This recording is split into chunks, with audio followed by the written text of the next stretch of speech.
30대에 백만장자가 된 폴 마이어 박사가 있습니다. 이분의 책 가운데 성공을 유산으로 남기는 법이라는 책이 있는데, 이 책에 보면 이 30대 백만장자가 됐으니까 얼마나 뛰어난 사람이겠어요. 근데 그 책에서 자기가 어떻게 그렇게 이른 나이에 나름대로 큰 업적을 이루게 되었는지 성공의 법칙을 이렇게 소개하고 있습니다.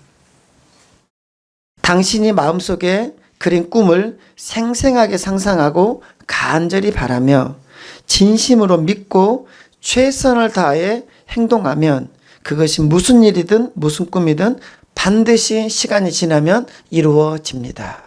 라는 이야기를 합니다. 뭐 많이 들어본 이야기일 겁니다.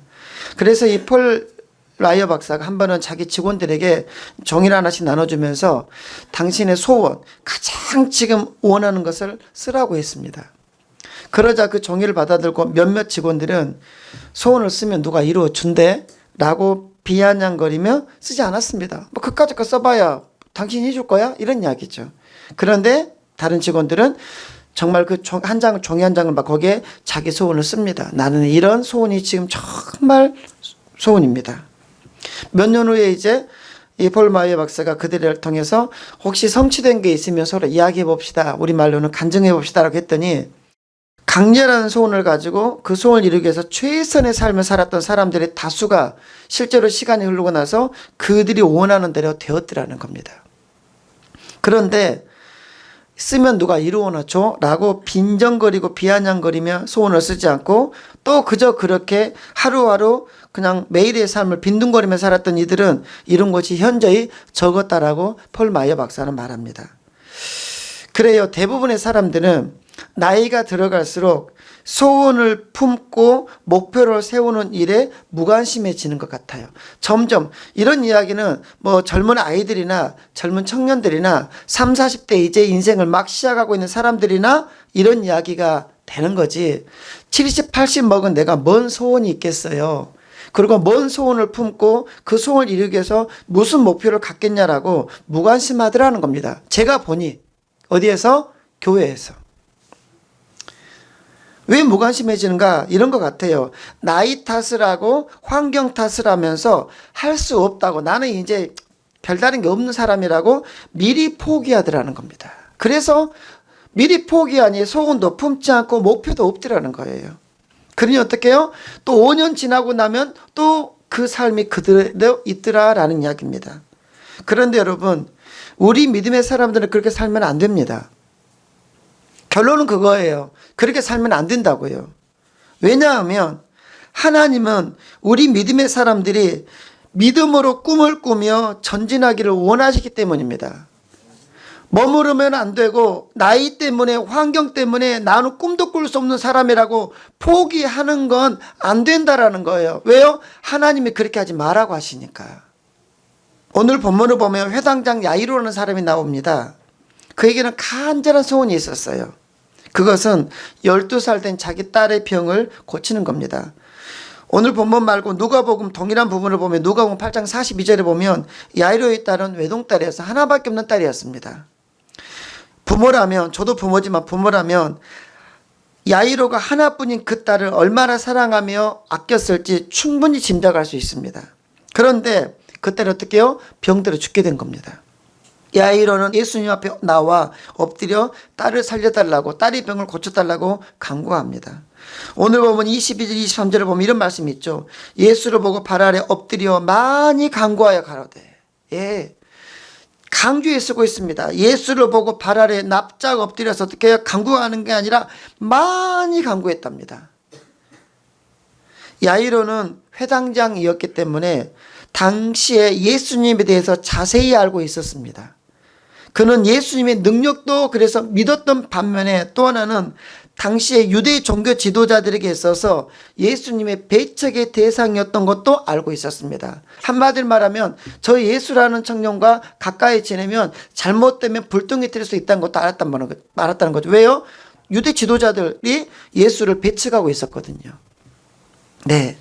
그럼에도 불구하고 야이로가 예수님의 발 아래 엎드려 많이 간구했다라는 것은 뭡니까? 그냥 예수랑 가까이 지내서 내가 불똥이 튀든 말도 상관없고 뭡니까? 그냥 딸을 살려야 돼요. 그리고 저분은 내 딸을 살릴 만한 분이라는 것을 그가 알고 있었다라는 겁니다. 그래서 내 신변의 어떤 위협이나 어떤 리스크는 관여없이 그냥 딸을 살리고 싶은 마음이 너무너무 강렬했다는 겁니다. 소원이 컸다라는 거죠. 여러분, 이렇게 꿈을 이루려면 먼저 뭡니까? 마음에 불타는 소원이 있어야 돼요. 그런데 여러분, 그러면 소원만 가지고 있다 해서 이루어지는가? 아닙니다. 그것도 아닙니다. 소원을 가지고 소원을 이루어가는 과정에서 반드시 우리가 만나는 놈이 하나가 있는데 따라서겠습니다. 시험. 시험을 만납니다. 우리는 그 시험을 이겨내야만 뭘 할 수 있다? 소원을 이룰 수 있다라는 겁니다. 그럼 어떻게 하면 이 시험을 이기고 소원을 이룰 수 있을까요? 여러분과 세 가지로 이야기를 해보려고 합니다. 첫 번째 따라서 하겠습니다. 부정적인 말에 귀를 닫아야 합니다. 오늘 본문을 보면 예수님은 회당장 야이로와 함께 그의 집으로 향하셨습니다. 이제 발 아래 엎드려서 내 외동딸 하나 좀 살려주십시오. 예수님이니까 그래 갑시다 하고 이제 예수님과 사도들과 제자들과 그 다음에 수많은 무리가 어떻게 해요? 회당장의 집을 향해서 수많은 무리가 쫙 가고 있습니다. 그런데 도중에 오늘 읽지 않았지만 바로 그 다음에 어떤 이야기가 나오냐면 가는 도중에 혈루증을 앓고 있는 혈액병을 앓고 있는 여인을 만납니다. 도중에. 그리고 예수님은 자기의 옷에 손을 대서 이 혈루증을 거친 여인이 누군지 확인하고 축복해 주시느라고 어떻게 해요? 시간이 지체되었습니다. 이렇게 해서 이제 그 혈루증 앓는 여인을 데리고 이런저런 이야기하고 축복하고 있는 그 사이에 수많은 사람들이 그것도 놀라운 이야기니까 보고 있겠죠. 근데 어떻게 해요? 회당장의 집에다 얼른 사람이 온 겁니다. 급하게 사람이 왔어요. 그리고 뭐라고 해요? 당신의 딸 죽었습니다. 얼마나 급한 이야기인지 아시겠죠? 당신의 딸 죽었습니다. 그 다음에 하는 말입니다. 어찌하여 선생을 더 괴롭게 합니까? 무슨 말입니까? 사람들의 말은 이런 말입니다. 이제 딸 죽었으니까 이제 예수님 모셔도 필요 없다. 예수님 모셔도 필요 없다. 한마디로 말하면 골든타임, 생명을 살리는 골든타임을 놓쳤다. 그러니까 이제 예수님 모셔와봐야 아무 의미 없다. 그 말이 예수님의 귀에도 들렸고 회당장의 야이로의 귀에도 들린 겁니다. 그들은 지금 예수님께서 병든 아이의 병은 고칠 수 있을 걸로 믿었지만 죽은 자를 살리는 것은 아니지 않냐 이렇게 생각한 겁니다. 인간적인 상식으로는 맞죠. 죽으면 모든 것이 끝나는 것이잖아요. 우리가 꿈을 가지고 소망을 가지고 소원을 가지고 살다 보면 이런 야이로의 경우처럼 진짜 절대적인 절망의 상황에 처할 때가 있습니다. 나는 도대체 이거 못해. 이 소원은 이룰 수 없는 소원이야. 절대적인 절망. 사람들은 안 된다. 이제 끝났다 라고 말합니다. 이제 아무 소용없다. 누가 오더라도 안 된다. 이게 우리가 소원을 가지고 소망을 품고 믿음으로 나아가는 여정에서 만나는 첫 번째 장애물입니다. 이 시험을 이기기 위해서 우리는 뭡니까? 그래서 의도적으로 이런 부정적인 말에는 귀를 닫아야 합니다. 길가에 살면서 핫도그를 파는 사람이 있었습니다. 귀가 잘 들리지 않았어요. 그래서 어떻게 해요? 그 가게에는 라디오가 없었습니다. 눈도 좋지 않았어요. 그래서 그 사람은 신문기사도 읽지 않았습니다. 세상 돌아가는 걸 몰라요. 그저 최선을 다해서 하루하루 좋은 재료로 핫도그와 햄버거를 만들어 팔았습니다. 덕분에 가게는 잘 되었고 사업은 번창했어요. 고속도로변에 큰 광고밭을 세울 만큼 사업이 번창합니다. 근데 이 사람의 아들이 대학을 다니는 아들이 하나 있었는데 집에 와서 이제 아버지 일을 돕게 되었습니다. 아들이 아버지에게 이런 말합니다. 아버지, 라디오 듣지 못하셨죠? 신문 읽지 않으셨죠? 라고 묻습니다. 그래, 그렇다. 아버지가 그래서 모르신 것 같은데 지금 경기가 최악입니다. 곤두박질 치고 있습니다. 앞으로 더 무조건 어려워집니다. 대학을 다니는 아들의 이야기입니다. 그러면서 아들은 아버지에게 지금 미국의 경제 상황이 얼마나 어렵고 그것이 우리에게 어떤 여파를 미치는지를 대학생답게 잘 설명해 주었습니다. 아들의 이야기를 잘 들은 아버지는 이렇게 생각했습니다. 그래, 우리 아들은 대학생이고 신문도 읽고 라디오도 읽고 배운 놈이니까 당연히 아는 게 많겠지. 그리고 아버지는 그래서 어떻게 해요? 이 이야기를 듣고 이제 햄버거에 들어가는 고기를 줄이고 핫도그 크기를 줄였고 재료의 질을 낮추었습니다. 고속도로 간판도 내렸습니다. 긴축을 한 거죠. 그의 사업은 얼마 되지 않아 기울어 버렸어요. 그리고 그런 아들에게 이렇게 말합니다. 아들아, 아들 네 말이 맞네. 지금 경기가 곤두박질 치고 있는 것이 맞구나. 우리가 망한 것을 보니. 무슨 이야기인지는 이해하실 거예요. 지금 여기저기서 우리가 많이 들을 수 있는 이야기는 살만하다는 이야기입니까? 어렵다는 이야기입니까? 어렵단 말이죠. 어려운 거 사실이지만 여러분, 어렵다라는 사실보다 중요한 것은 어려움을 받아들이는 태도라는 겁니다. 태도. 우리가 보면 알죠. 예를 들면 식당을 하면 다 망합니까? 어려운 곳에서도 여전히 잘 되고 본인법 뽑아야 되는 식당들 지금도 널려 있습니다. 코로나 때도 그랬고요. 우리는 부정적인 말을 하지 말아야 하고 부정적인 말은 듣지 않아야 합니다. 내 소망을 꺾어버리고 내 꿈을 앗아가 버릴 것 같은 그런 부정적인 이야기들은 여러분 귀를 닫아야 돼요. 사람들은 잘 아시겠지만 크게 두 부류로 나눕니다. 긍정적인 사람, 부정적인 사람. 하나님의 백성은 생명과 빛의 사람이기 때문에 긍정의 사람입니다. 긍정의 사람이 되셔야 돼요. 매사에 안 돼, 못해라는 부정적으로 사는 사람들은 스스로 불행을 자초하는 사람들, 자기 인생 가운데 불행을 초청하는 사람들이고, 부정적인 말과 그 사고로서 자기 인생을 계속 자기가 파괴하는 인간들입니다. 안타까운 것은 교회 안에도 이런 분들이 많더라는 거예요. 여러분, 내가 내 인생을 불행으로 끌고 갈 것인지 아니면 내 인생을 행복과 성공으로 끌고 갈 것인지는 우리에게 달려 있어요. 다른 사람 핑계하시면 안 돼요. 우리입니다. 가나안 땅으로 보내졌던 12명의 정탐꾼들은 똑같은 것을 봤어요. 근데 10명은 부정적이었고 우리가 아는 것처럼 여호수아 갈렙 두 사람은 긍정적이었어요. 여호수아 갈렙은 그 현실만 본 게 아니라 현실을 주관하고 계시는, 생사복을 주관하고 계시는 하나님을 바라본 겁니다. 하나님은 출애굽 1세대들 중에서 그래서 여호수아 갈렙만을 가나안 땅에 들어가게 하셨어요. 나머지 20세 이상은 다 죽었습니다. 그리고 하나님은 긍정적인 두 사람, 즉 여호수아 갈렙을 지도자로 세워서 이스라엘의 새 역사를 이루게 하셨습니다. 하나님이 쓰시는 사람은 절대 부정적인 사람을 쓰시지 않습니다. 우리는 소원을 이루기 위해서 그래서 먼저 마음과 사고방식에 있어서 변화를 가져와야 됩니다. 할 수 있다. 나는 할 수 있다. 하나님 안에서 나는 되어질 수밖에 없다. 그리고 여러분의 삶을 사셔야 합니다. 긍정적으로 말하고 또한 긍정적인 말을 하는 사람들과 가까이 하셔야 하고 긍정적인 말을 골라 들으셔야 됩니다. 한때 한국교회는 폭발적으로 성장했습니다. 폭발적으로 성장했어요. 그러나 요즘에는 우리가 아는 것처럼 성장세가 주춤한 가운데 있습니다. 그래서 이렇게 말합니다. 전도해도 안 된다. 부흥 이제는 끝났다. 개척하면 망한다. 이 말을 누가 들었을까요? 제가 들었어요. 언제요? 개척하기 전에. 개척하다 보니까 이 소리를 하더라고. 누가요? 교회 안에 있는 중직자라는 사람들이. 개척하지 마라. 목사님 개척하면 안 돼요. 교회를 모르고 믿음이 없는 사람들이 하는 말이 아니라 교회 안에 있었던 기도 좀 한다는 사람들이 저에게 해준 말이었어요.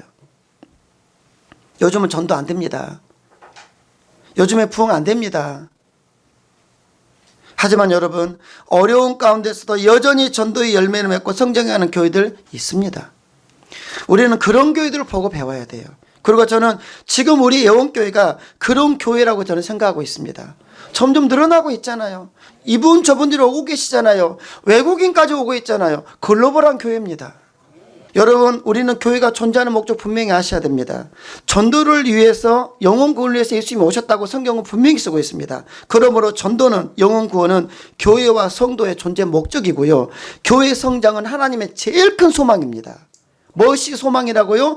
교회가 성장하는 것, 교회가 부흥하는 것, 교회의 빈자리가 채워지는 것은 우리 목사, 문목사의 소망이라기보다는 더 먼저는 누구의 소망이냐면, 소원이냐면 하나님의 소원이세요. 그러므로 어떤 상황에서도 살아있는 교회는 반드시 성장하게 되어 있음을 믿으시기 바랍니다. 주변에서 아무 상관 없이 짓거리는 그런 말들을 여러분 귀를 기울이시면 안 돼요. 근데 가끔은 그런 이야기 자주 들으면 저도 두렵더라고요. 개척하기 전에 무서웠어요. 와, 진짜 망하면 어떻게 하지? 제가 그런 기도도 했다니까요. 개척하기 전에 나 혼자서 사모한테는 그런 말 안 하고, 하나님 제가 개척할 때 저한테 이것만 해주시면 제가 목숨 걸고 갈게요. 그래서 제가 거창을 말한 게 아닙니다. 카드 연체 안 되고 전기 안 끊어지고 수도 안 끊어지게 해주세요. 이게 우스운데 우습겠지만 진짜 그런 기도가 있어요. 절박하더라고요. 얼마나 많은 이야기를 주워 듣다 보니까 저를 생각하는 사람들이 그런 말을 해주니까 잘못하면 길거리에 나왔다는 이야기, 뭐 교회가 3개가 개척하면 3년 안에 2개는 망한다는 이야기를 막 하니까 자꾸 들으니까 무섭더라고요. 여러분, 매사에 부정적인 사고를 갖고 매사에 핑계댈 것만 찾으면 절대로 그 사람은 성공할 수 없고 소원 이룰 수 없습니다. 절대로입니다. 모든 상황에서 항상 부정적으로 봐. 그리고 모든 상황에서 뭔가 핑계를 대. 못한다는 핑계, 안 된다는 핑계, 어렵다는 핑계를 어찌됐든 찾아. 여시같이. 그 사람은 성공 못합니다. 그러므로 소원을 이루기 위해서는 먼저는 우리 안에, 우리 머릿속에 있는 부정적인 것부터 버리셔야 됩니다. 버리셔야 돼요. 들어야 할 말과 듣지 말아야 할 말을 구별할 수 있어야 합니다. 여러분, 지금 여러분의 소원, 나의 소원은 남들에게 말하기 너무 거창하고 비현실적으로 보일 수 있습니다. 또한 사람들에게 내 소원을 말하면 비웃을 것 같아요. 네가? 제가 과거에 교회를 개척하며 그랬던 것처럼 비웃을 것 같아요. 그래서 말도 못할 것 같아요. 부끄럽고 창피해서. 마치 모처럼 이미 죽은 야이로의 딸이 살아나기를 소원하는 것처럼. 이미 죽은 딸이 어떻게 살아나요? 사람들 그걸 다 믿어버려요. 예수님 귀찮게 하지 말라는 거죠. 그런데 여러분 믿으십시오. 그건 세상 이야기고 신앙 안에는 기적이 있습니다. 하나님이 역사하시면 사막에도 꽃이 필 수 있음을 믿으시기 바랍니다.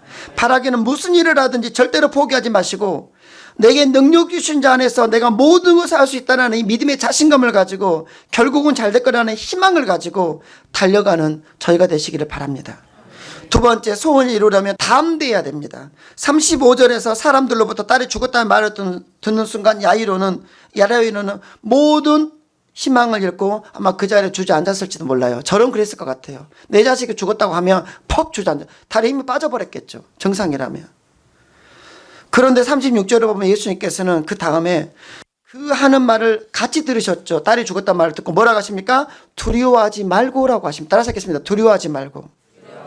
주님께서 제일 먼저 주시는 말씀입니다. 두려워하지 마라. 네 딸이 죽었어? 두려워하지 마라. 여러분, 심리적으로 두려움이라는 이 정서는 위험하거나 위협적인 상황을 느끼면서 그것을 피할 방법을 모를 때 오는 감정입니다. 위험한 상황, 위협적인 상황이 있더라도 뭡니까? 이런 이야기입니다. 두려움은 언제 오냐면 똑같은 어두운 길을 갑니다. 저 앞에 무서운 남자들 3명이 서 있습니다. 근데 어떻게 해요? 제 뒤에 건정한 보디가드가 10명이 있습니다. 두려워 안 두려워요? 안 두렵습니다. 같은 상황이지만 어렵고 위협적인 상황을 딱 맞이했는데 그 상황을 피할 길이 있는 사람은 두렵지 않습니다. 그런데 혼자가. 근데 어떻게 해요? 시커먼 어두운 구멍에 남자들 3명이 딱 서 있어요. 골목에. 이때 왜요? 피할 길이 없거든. 근데 내가 태권도 국대야. 안 두렵습니다. 그 사람은. 그냥 가는 겁니다. 두려움이라는 감정이 이런 겁니다. 사람에 따라 왔다 갔다 하는 게 두려움이라는 겁니다. 야이로는 갑작스런 딸의 죽음으로 어쩔 바 모르고 두려움에 사로잡힌 거죠. 인도의 설화 중에 이런 이야기가 있습니다. 어떤 마술사가 쥐 한 마리를 관찰하다가 쥐가 고양이보다 벌벌 떠는 모습을 보고 불쌍해서 그래서 어떻게 해요? 한참 관찰하던 마술사는 이제 마술을 부려서 그 쥐를 고양이로 만들어 주었어요. 너무 불쌍하니까. 근데 변신한 고양이, 이제 원래 쥐죠. 변신한 고양이가 이번에는 개를 보고 또 벌벌 떠는 거예요.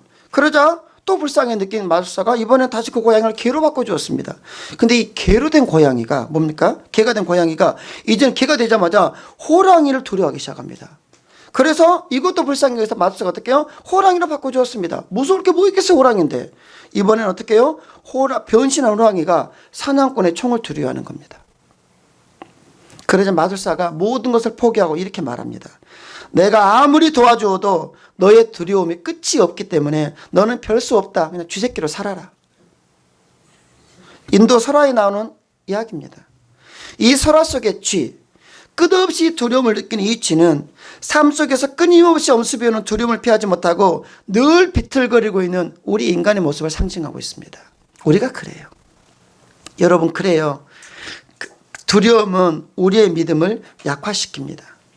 그렇기 때문에 성경을 보면 하나님께서 어떤 역사를 일으키시기 전에 반드시 사람들에게 압사하신 말씀이 있었습니다. 공식적으로 뭡니까? 따라서 하겠습니다. 두려워 말라. 성경을 보십시오. 내 말이 맞나 틀리는지. 공식처럼 어떤 역사를 이루기 전에 사람들에게 주문하는 게 하나 있었습니다. 두려워 말라. 두려워 말라. 예. 세상은 요동하는 바다와 같아요. 우리는 평생을 그 요동치는 폭풍치는 바다에서 우리는 삽니다. 그리고 우리 인생은 그 바다를 항해하는 배입니다. 우리는 시험의 폭풍과 다가올 때 여러분 두려워하지 말고 우리와 영원토록 함께 하시겠다 약속하신 하나님, 그리고 지금 여기까지 우리를 사랑함으로 도우시는 전지전능하신 하나님만을 바라보고 담대할 수 있어야 합니다. 무엇을 바라보고 있는가, 내가 무엇을 붙잡고 있는가가 동일한 상황에서 두려울 수 있고 두렵지 않을 수 있다 그 말입니다. 하나님은 그래서 우리에게 말씀하십니다. 여호수아 1장 9절, 내가 내게 명령한 것이 아니냐, 강하고 담대하라. 두려워하지 말며 놀라지 말라. 내가 어디로 가든지 내 하나님 여호와께서 너와 함께 하느니라. 아멘. 이사야 41장 10절 잘하는 말씀이죠. 두려워하지 말라. 내가 너와 함께 함이라. 놀라지 말라. 나는 내 하나님이 됨이라. 내가 너를 굳세게 하리라. 참으로 너를 도와주리라. 참으로 나의 의로운 손으로 너를 붙들리라. 믿으시길 바랍니다. 네. 수없이 많은 성경의 구절구절에서 하나님은 두려워하지 말라고 하십니다. 그 이유가 무엇입니까? 내가 너를 붙잡고 있고 내가 너를 도와줄 거라는 거예요. 근데 우리를 붙잡고 계시고 우리를 도우신 하나님 누구십니까? 전지전능하신 분이세요. 그분은 온 우주 만물을 창조하신 절대자이십니다. 그분이 나를 붙잡고 있어요. 어두운 밤길을 건널 때 뒤에 보디가드 몇 명만 있어도 두렵지 않은 게 우리 인생인데, 내 인생 가운데 사람과 비교할 수 없는 하나님께서 여러분과 함께 가시겠다는데 뭐가 두렵겠냐는 거죠. 여러분, 두려움을 이길 수 있고 하나님 안에서 그 시간들을 이겨내는 여러분 되시기를 주님으로 축복합니다. 예, 담대한 삶이 우리에게는 있어야 돼요. 그래야 뭡니까? 우리가 소망의 항구를 향해 나아갈 때 사단 마귀는 우리에게 이제 환경을 통해서 어떤 사건들을 통해서 우리가 소원을 품었던 것을 버리도록 우리를 계속 뒤흔들 거라는 거죠. 그게 사단이 쓰는 전략입니다. 합당합니다. 그럴만합니다. 딸이 죽었다는 소식을 들었는데 두렵지 않은 아버지가 어디 있겠습니까? 그런데 그가 뭘 잡아야 되는 겁니까? 하나님을 잡는 거죠. 여러분이 그럴 수 있기를 바랍니다. 세 번째, 따라서 하겠습니다. 소원을 이루려면 믿음으로 시험을 이겨야 합니다. 예, 믿음으로 이겨야 합니다. 절망하고 있는 야이로에게 우리 주님은 36절에서 두려워하지 말라고 하시면서 그 다음에 한마디 더 하십니다. 따라서 하겠습니다. 믿기만 하라. 네, 두려워하지 말고 믿기만 하라.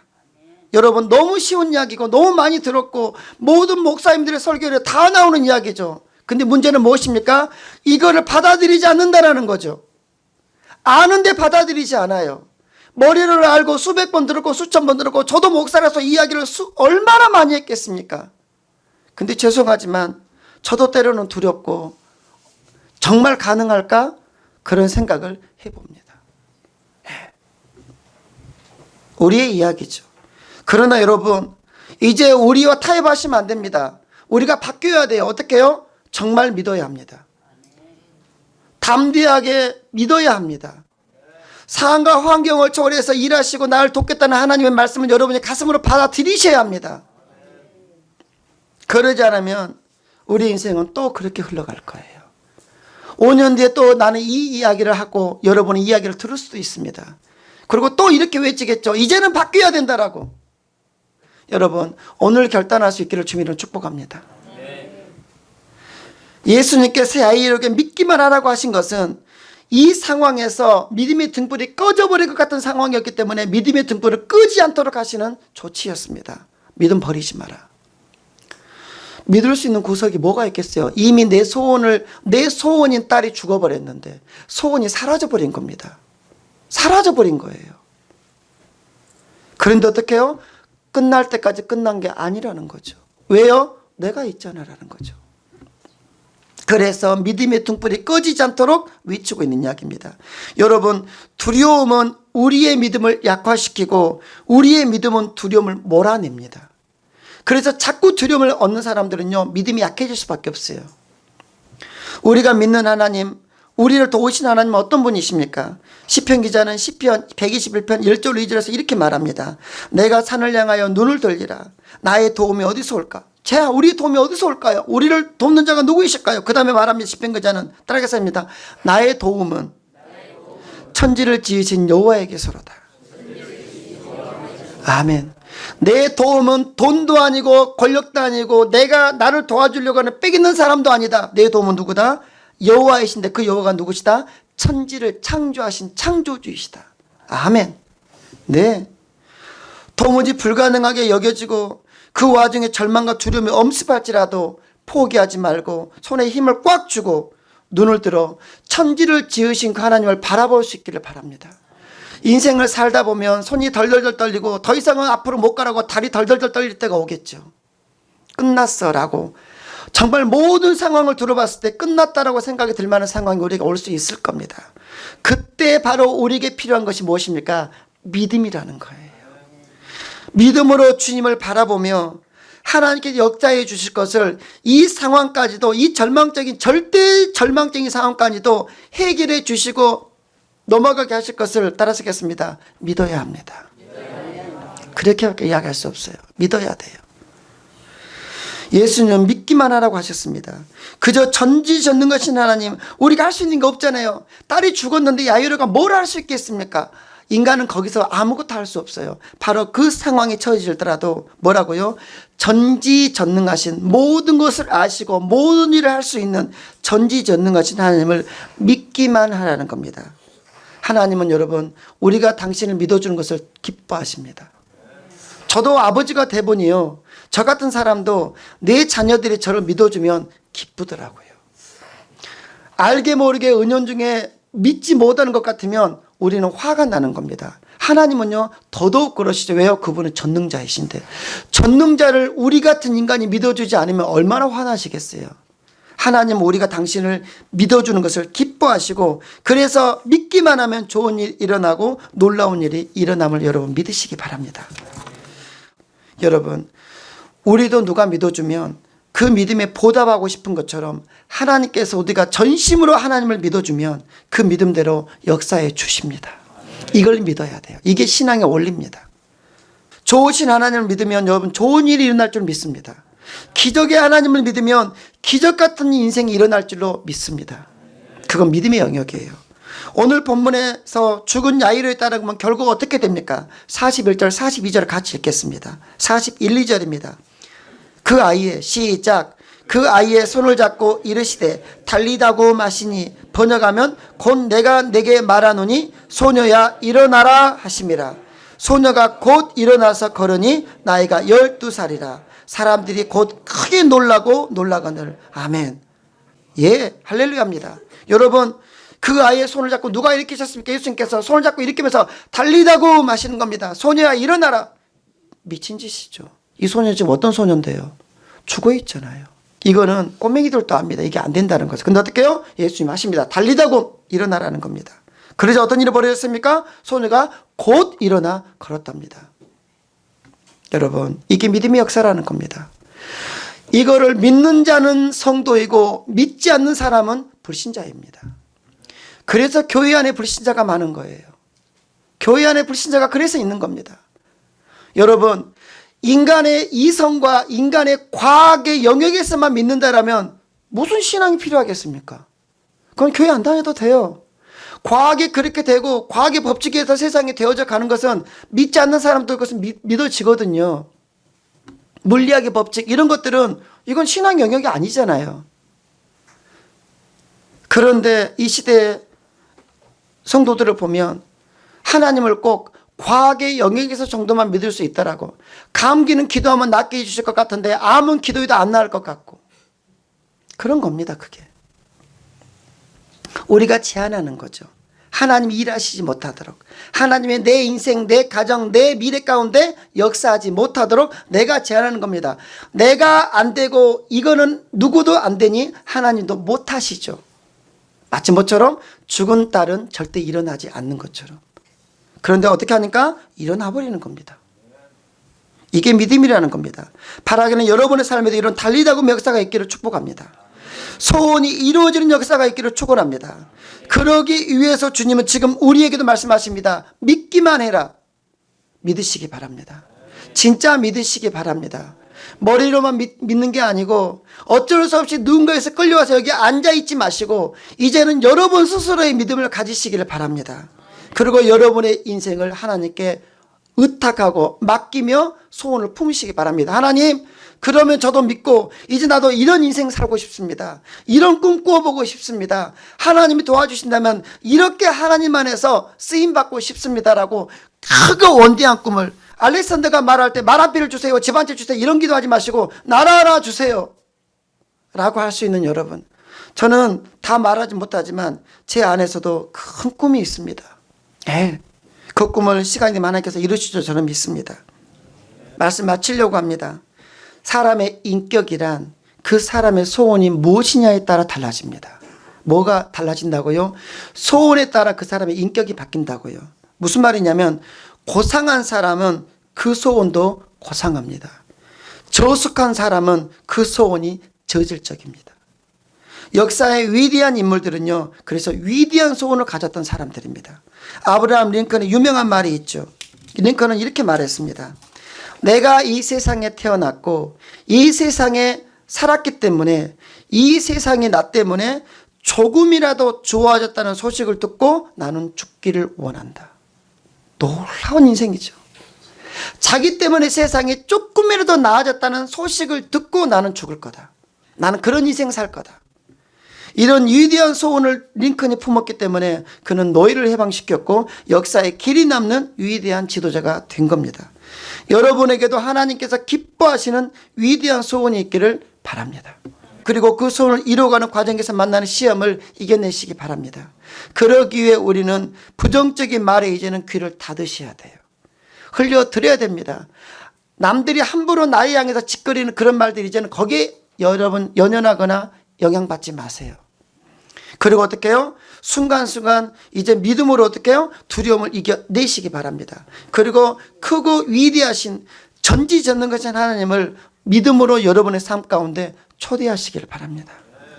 여러분 지금 혹시 마음 가운데 과연 내 소원이 이루어질 수 있을까? 내가 해낼 수 있을까라는 두려움을 가진 분이 계십니까? 그러면 여러분에게 마지막 하나 드리고 싶은 말씀이 있습니다.